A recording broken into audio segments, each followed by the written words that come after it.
Сирии вновь настоящая война и пока без шанса на перемирие. В Алеппо за один день погибают как минимум 45 мирных жителей. Боевики так называемой ЛНР не пускают наблюдателей ОБСЕ на свою территорию. Режим тишины пока только на бумаге. Кто займет кресло серого кардинала Кремля, как его называют журналисты, Володина? Независимые источники называют одну фамилию главы Росатома, бывшего премьера Кириенко. Спросим, что об этом думают российские журналисты. Организация «Офицеры России» против американского фотографа Джока Стерджеса. В Москве закрывают его скандальную выставку, а перед этим снимки обливают нечистотами. Adidas, H&M и сотни других компаний отказываются от узбекского хлопка в своем производстве, протестуют против использования принудительного труда. События дня в настоящем времени из Праги. Я Сергей Дорофеев. Здравствуйте. В Алеппо ожесточенные бои между сирийской армией и повстанцами. Силы президента Башара Асада перешли в наступление в прошлый четверг, как раз после того, как мирный договор между Россией и США, а также их союзниками, был нарушен.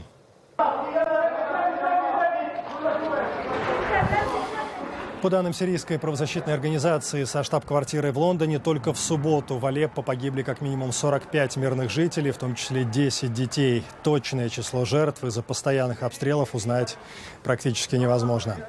Генеральный секретарь ООН Пан Ги Мун заявляет, что он, цитата, «потрясен ужасной эскалацией конфликта». Подробнее о ситуации в Сирии в репортаже Шахида Якуб.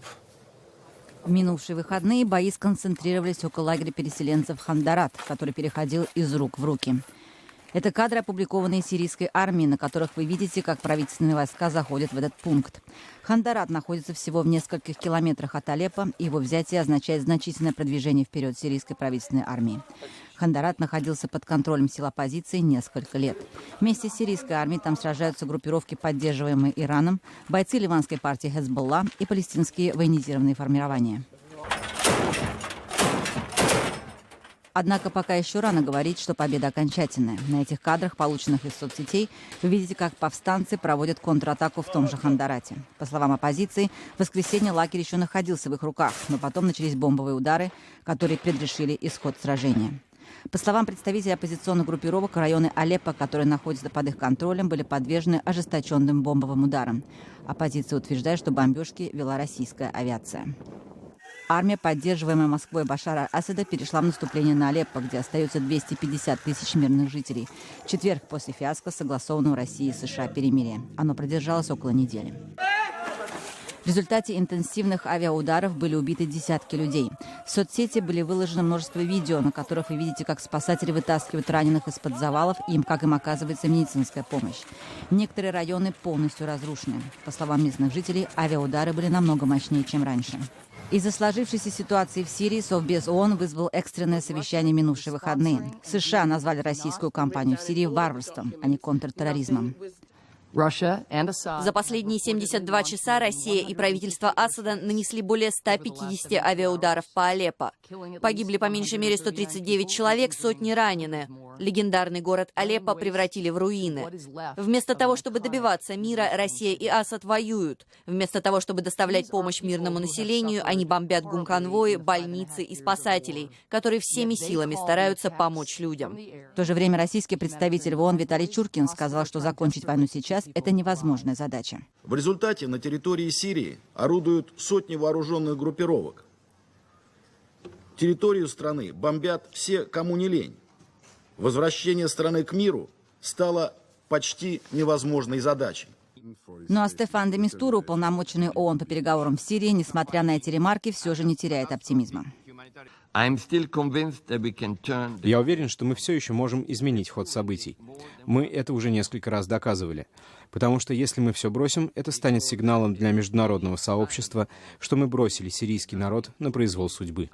ООН возобновила свои гуманитарные операции в Сирии, которые были приостановлены после того, как по гумконвою организации были нанесены бомбовые удары на прошлой неделе. В воскресенье Международный Красный Крест доставил 70 грузовиков с гуманитарной помощью в пригороды Дамаска, населенные пункты Мадая и Забадани, а также в несколько деревень провинции Идлиб. Мадая находится в блокаде правительственных войск вот уже 6-й месяц. Здесь проживает более 40 тысяч человек. А в Забадани, который тоже в осаде, осталось всего около 1000. Шахида Якуб. Настоящее время.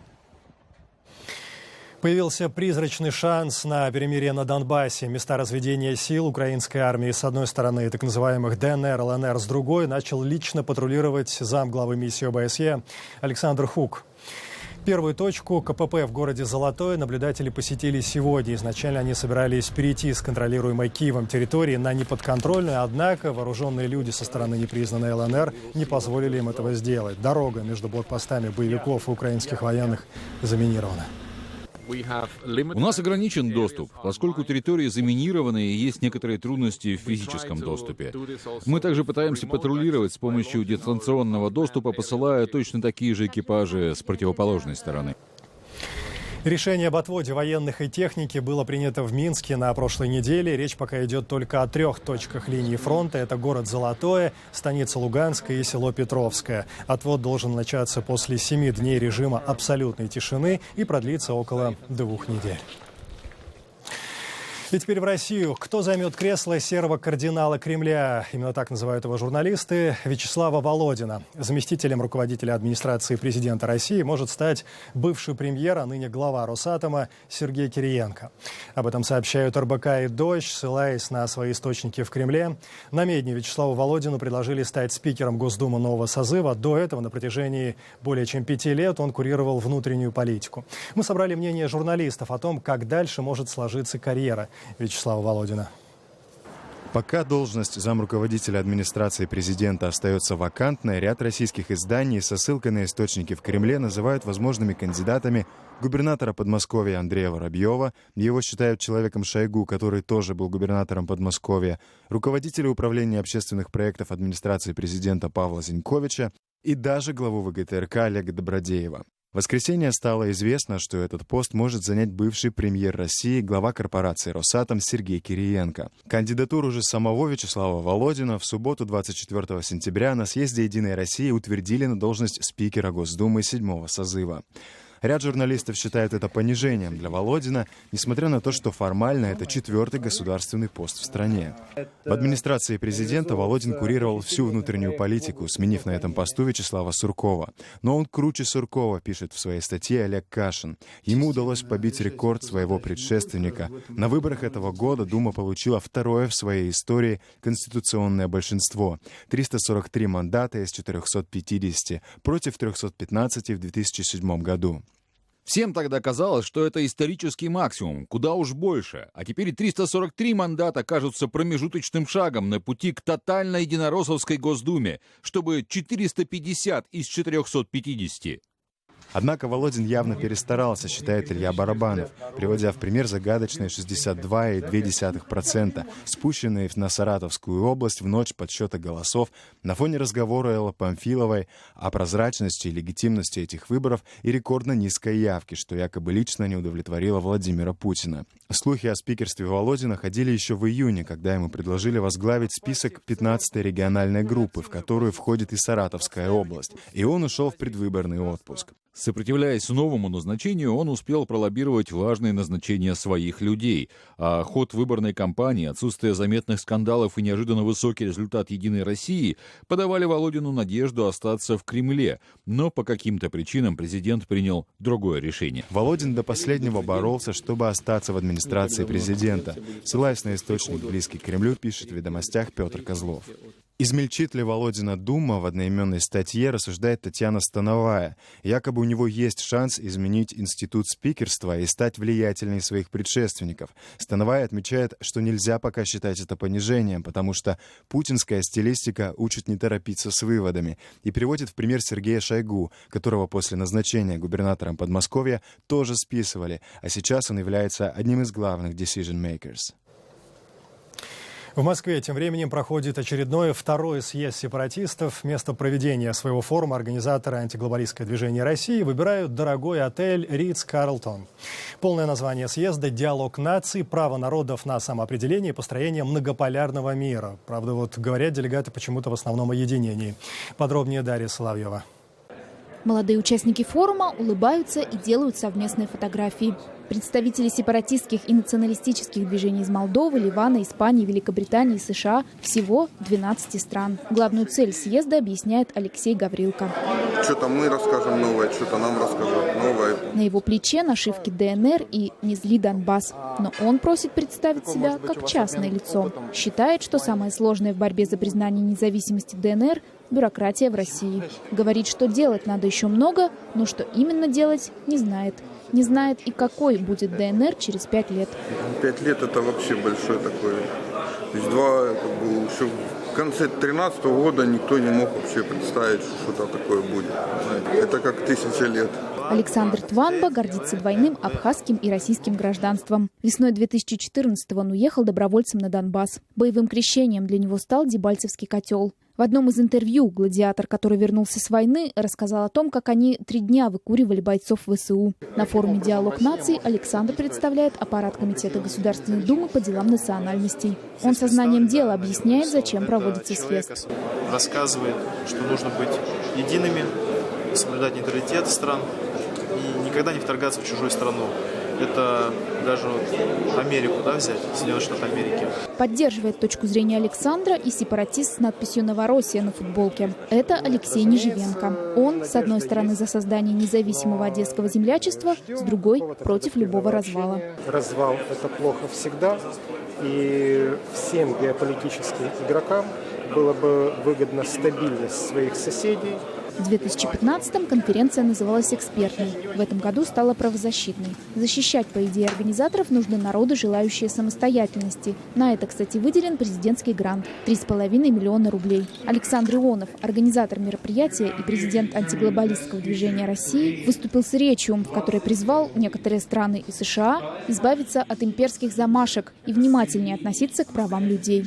Миллионы человек сегодня стали беженцами в результате военной оккупации их территорий. Некоторых же журналистов, особенно на Западе, поворачивается язык называть этих людей сепаратистами.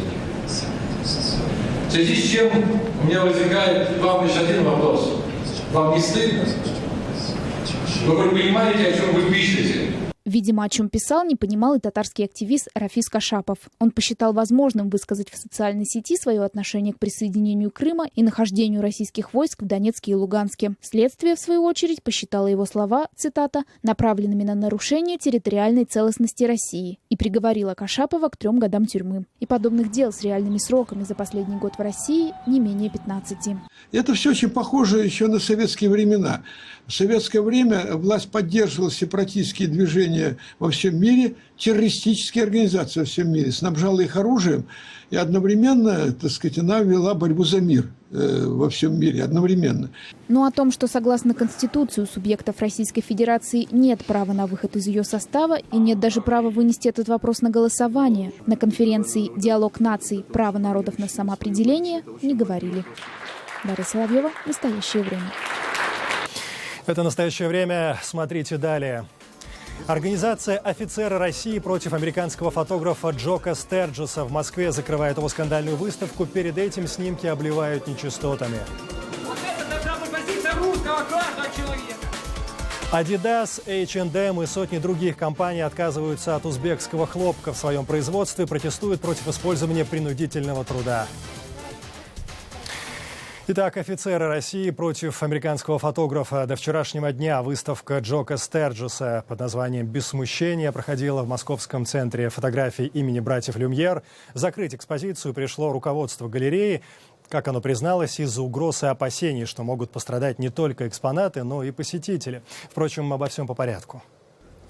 Первые 2 недели после открытия выставка «Без смущения» никого не смущала. Джок Стерджес прославился снимками детей и подростков, в том числе обнаженных. В субботу сенатор Елена Мизулина и уполномоченная по правам ребенка Анна Кузнецова потребовали экспозицию закрыть. Представленные работы они назвали, цитата, «детской порнографией и пропагандой педофилии». Вот это должна быть позиция русского каждого человека. Наша культура граждан, которые были... Но это уже событие воскресенья, когда представители организации «Офицеры России» и ее лидер, член Общественной палаты Антон Цветков, блокировали вход в галерею, так как, по их словам, там признаки порнографии. Кроме того, в центр Люмьер ворвался мужчина и облил несколько снимков мочой. Сотрудники центра рассказали, что на каждое фото у автора было разрешение от модели, которую он снимал. И вот судьба экспозиции решена, выставка закрыта. Почему арт-сообщество города не заступило из-за ее организаторов? Об этом мы спросили одного из самых дорогих московских фотографов Сергея Борисова. Это вообще очень такая целомудренная выставка была. Я не понимаю, они просто решили попиариться, они ни с того ни с сего придумали себе такое дело. Напоминает бульдозерную выставку, только тогда эти люди, которые громили художников, они называли себя рабочими, а теперь офицерами. Тогда они громили бульдозерами, теперь я не знаю, что от них ожидать. Надеюсь, не танками они будут громить теперь нас в дальнейшем. У фотографа Джока Стерджеса, хотя его работы и представлены в ведущих музеях мира, неоднократно возникали проблемы. В 90-х в его американской студии проходили обыски. Представители христианских общин пикетировали магазины с его снимками. В поддержку Стерджеса тогда выступили художники из США и Европы. И в итоге действия американских властей признали неправомерными.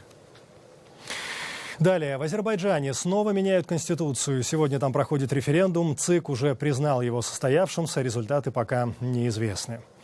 Власть спросила, что думают граждане по поводу увеличения президентского срока с 5 до 7 лет. Кроме того, из главного закона страны предложили исключить положение о том, что президентом Азербайджана может быть избран гражданин не моложе 35 лет. Также предусматривается введение должности первого вице- и вице-президентов. Напомню, Конституцию Азербайджана меняли уже дважды. Было это в 2002 и 2009 годах. В преддверии нынешнего референдума были арестованы десятки представителей оппозиции.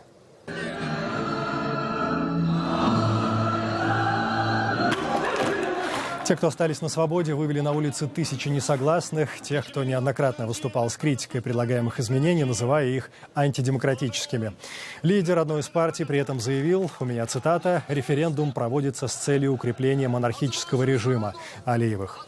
Чего именно опасаются критики режима Ильхама Алиева, об этом мы спросили политолога Рамиза Юнуса.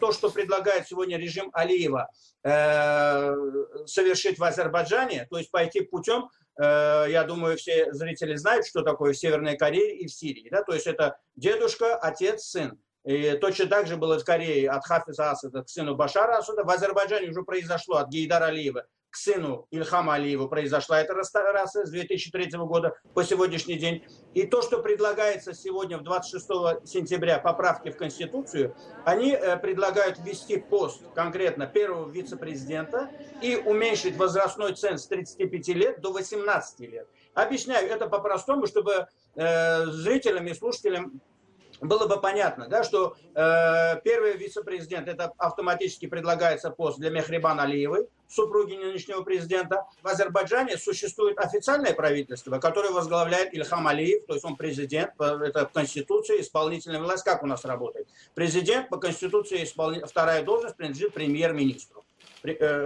Но существует еще теневое правительство. Это теневое правительство называется фонд Гейдара Алиева, где президентом является Мехрибан Алиева.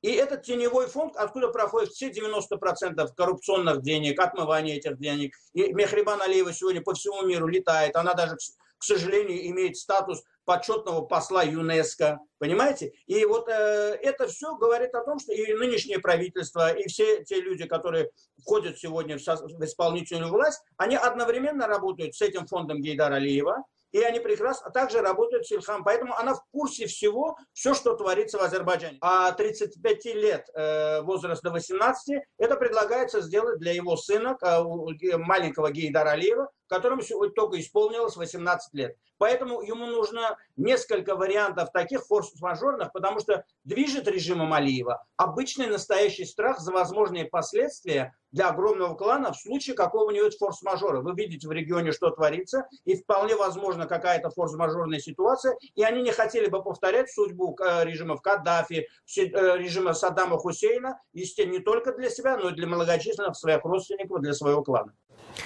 Главная политическая тема дня в США. Назначены на сегодня первый раунд дебатов Хиллари Клинтон и Дональда Трампа. Кандидат в президенты от республиканской партии пригрозил позвать на эфир, как он сказал, бывшую любовницу Билла Клинтона и посадить ее в первом ряду. В штабе кандидата от демократов парировали, у меня цитата, «Хиллари планирует использовать дебаты для обсуждения проблем людей, и ничего удивительного, что Трамп избрал иной путь».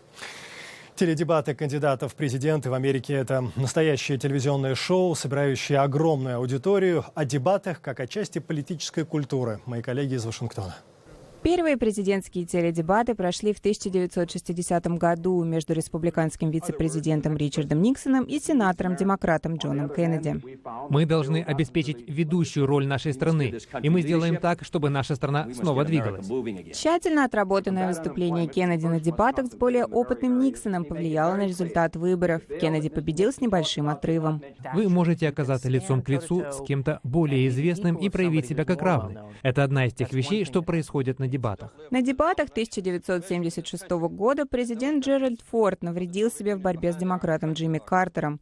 Он допустил ошибку, говоря о степени влияния Советского Союза в Восточной Европе. Нет никакого советского доминирования в Восточной Европе. Картер воспользовался ошибкой Форда и выиграл битву за Белый дом. Президентские дебаты имеют большое значение на выборах, когда рейтинги кандидатов примерно равны. Большинство зрителей дебатов болеют за своего кандидата. Через 4 года Картер добивался переизбрания, но проиграл. Республиканец Рональд Рейган выступил лучше него на единственных дебатах. Последний вопрос Рейгана к избирателям стал стандартным для дебатов. Когда вы будете принимать решение, задайте себе вопрос, стали ли вы жить лучше, чем 4 года назад. Похоже, влияние дебатов несколько снизилось. Люди не смотрят их столь активно, как раньше.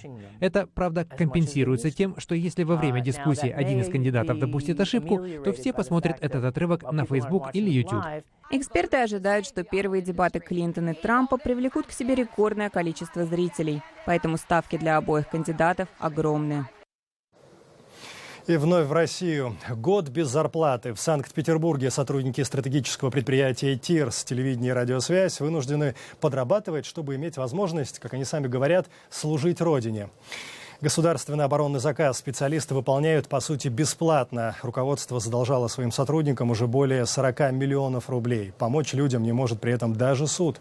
Мы решили узнать, как и, собственно, ради чего обманутые инженеры продолжают ходить на свой завод. Ремонт компьютеров, такси, флайеры у метро. Сотрудники стратегической компании «ТИРС» брались за любую возможность заработать хоть какие-то деньги. Их главный работодатель задерживает зарплаты еще с прошлого года.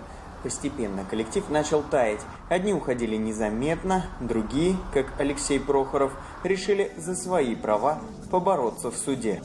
У меня отдел-то был небольшой, но люди работали, там каждый человек за двоих, 10 человек у меня было.